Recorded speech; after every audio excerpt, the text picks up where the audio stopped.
జిల్లా మెట్పల్లి పట్టణంలోని బంగారు పెద్దమ్మ దేవాలయంలో 16వ వార్షికోత్సవం సందర్భంగా ప్రత్యేక పూజలు ఘనంగా నిర్వహించారు. అమ్మవారికి పంచామృత అభిషేకం, హోమం, ప్రత్యేక అలంకరణలు చేసి ధూపదీపన నైవేద్యాలు సమర్పించారు. ఆలయ అర్చకులు విధు మౌలి శర్మ, మదన్ శర్మ, కృష్ణ ప్రసాద్ శర్మ ఆధ్వర్యంలో పూజా కార్యక్రమాలు నిర్వహించారు. వర్షాలు సమృద్ధిగా కురవాలని, పాడి పంటలు బాగా పండాలని భక్తులు అమ్మవారికి మొక్కులు చెల్లించారు. మహిళలు పెద్ద సంఖ్యలో సామూహిక కుంకుమ అర్చనలో పాల్గొని అష్టోత్తర నామాలతో కుంకుమ పూజ చేశారు.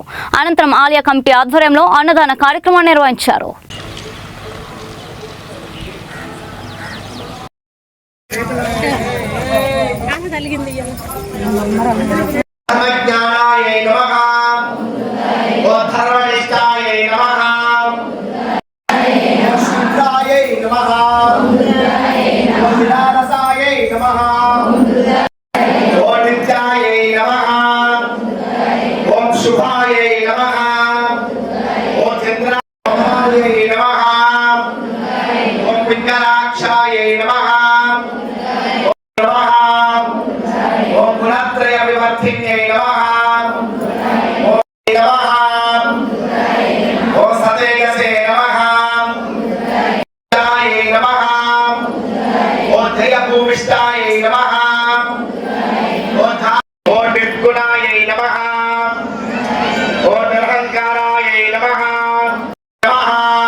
कर्पूरौरंगरणावतारं संसारसारं भुजगेन्द्रहार सदा वसन्तं